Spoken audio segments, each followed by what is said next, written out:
అనుకుంటున్నాను సార్. అయితే నేను అప్పటి నుంచి అడుగుతా ఉన్నాను, యాక్చువల్గా మిమ్మల్ని డిస్టర్బ్ చేయట్లేదు. చాలామందికి అంటే నాతో సహా బఫర్ జోన్, మనం ఇప్పుడు ఇక్కడ కూడా మీరు ప్రస్తావించారు బఫర్ జోన్, FTL. చాలా మందికి తెలియదు అసలు FTL పరిధి అంటున్నారు, పొద్దున్న లేస్తే మీడియాలో బఫర్ జోన్ అంటున్నారు, బఫర్ జోన్లో ఉండద్దు అంటున్నారు ఇల్లు. అసలు చెరువుకి బఫర్ జోన్లకి FTLకి సంబంధం ఏంటి? FTL అంటే ఏం లేదు, ఫుల్ ట్యాంక్ లెవెల్, చెరువు యొక్క పూర్తి సామర్థ్యం. ఇప్పుడు ఆ చెరువుకి వరద వచ్చినప్పుడు, ఆ చెరువు పూర్తి నిండినప్పుడు ఎంత మేరకు చెరువు విస్తరిస్తుందో దాన్ని FTL తీసుకుంటాం. అక్కడి నుంచి అలా తీసుకున్న ప్లేస్ నుంచి బఫర్ నిర్ణయిస్తాం. లెట్స్ సే మనం దాని గురించి కూడా మనకి government of Telangana, government of ఆంధ్రప్రదేశ్లోనే మనకి ఆల్రెడీ జీవోలు వచ్చేసాయి. ఫర్ ఎగ్జాంపుల్ ఏదైతే మనం మాట్లాడుతున్నాం ఇప్పుడు ఏంది లేక్ నోటిఫికేషన్స్ ఉన్నాయి. HMD లేక్ ప్రొటెక్షన్ కమిటీ చాలా క్లియర్ నోటిఫికేషన్ చేసింది. ఏమని ఇచ్చిందంటే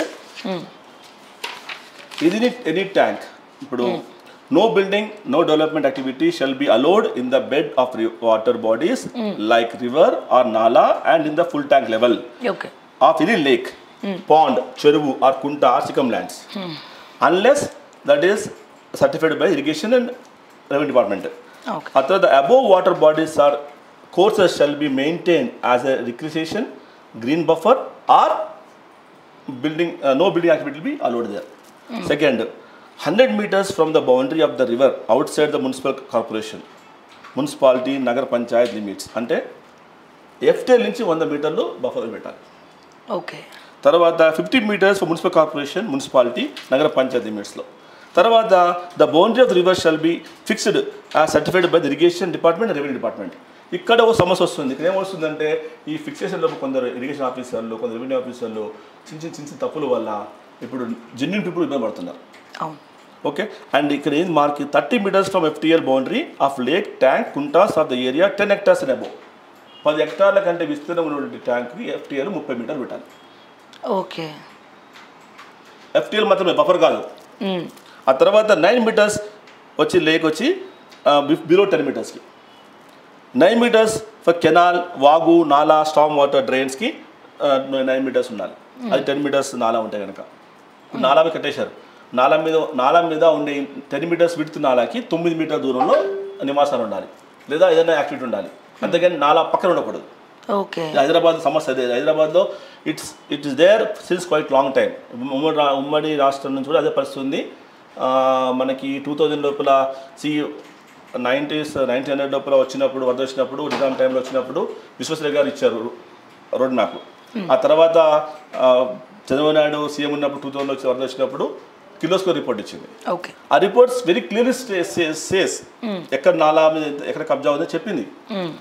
కొంతమేరకు అప్పుడు MCH తొలగించింది, కానీ పూర్తిగా అట్రాక్ట్ చేయలేకపోయింది. ఎందుకంటే local corporators, local political interest వల్ల అది ఆగిపోయింది. ఇప్పుడు అవన్నీ చేయగలుగుతారా, తీస్తారా, అదొక సమస్య.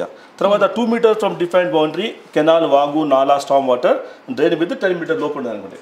ఇట్లా ప్రతిదీ కూడా ఏంటంటే మన దగ్గర రూల్స్ అనేవి చాలా పక్కాగా ప్లాన్గా ఎప్పుడో చేసి ఉన్నాం. కొత్తగా రేవంత్ సర్కార్ ఏం చేయలేదు. ఆయన ఇప్పుడు వీటికి బూజు దులుపుతున్నాడు, అంతే. బూజు పట్టిని దులుపుతున్నాడు, అంతే.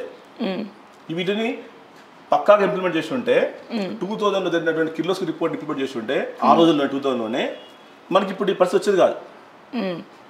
కానీ ఏ ప్రభుత్వం ఏ MCHలో GHMC అయినప్పుడు కూడా ఏంటంటే పేపర్ వర్క్ ఛార్జ్ చేస్తారు తప్ప గ్రౌండ్ మీద ఎప్పుడు కూడా అవి ఇంప్లిమెంట్ చేయడం లేదు. దానివల్ల ప్రజలు ఏంటంటే ప్రతి ఒక్కరు చేస్తారంటే సహజం, నేను అకుంటా, నా అప్పుడు ఏమవుతుంది, నేను కట్టుకుంటా, నా వల్ల మొత్తం సిటీ మునిగిపోతుందా, నేను కట్టుకుంటా పో, అట్లా ఒక రెక్లెస్నెస్, దాని ఒక బాధ్యత లేకపోవడం వల్లనే మనకి ఇప్పుడు ఈ సమస్య వస్తుంది. ఇప్పుడు గవర్నమెంట్ స్ట్రిక్ట్ చేయడం వల్ల వాళ్ళు బాధపడుతున్నారు. అందులో అమాయకులు ఉన్నారు, కొందరు మాయకులు ఉన్నారు. మాయకులు, అమాయకులు ఇద్దరు ఉన్నారు. ఇప్పుడు కొందరు ఏంటంటే కొందరు పొలిటికల్ కలెక్షన్ ఉన్న వాళ్ళు, తెలిసే చేస్తున్నారు. మధురపూర్ ఉన్న వాళ్ళు ఏం చేస్తారంటే నాలాల మీదనే కట్టేసి రెంట్కి ఇచ్చేసారు. కమర్షియల్ యాక్టివిటీస్ ఉన్నాయి. సో వాటిని అందులోపల బీద వాళ్ళు లైవ్లీవుడ్ చేసుకుంటున్నారు, కానీ వాళ్ళని మనం తొలగించారు. సో అది ఇది అవుతుంది. సో ఇవన్నీ ఏంటంటే ఇప్పుడు కూడా ఇది విషయం. ఇంకా అయితే సార్ ఇక్కడ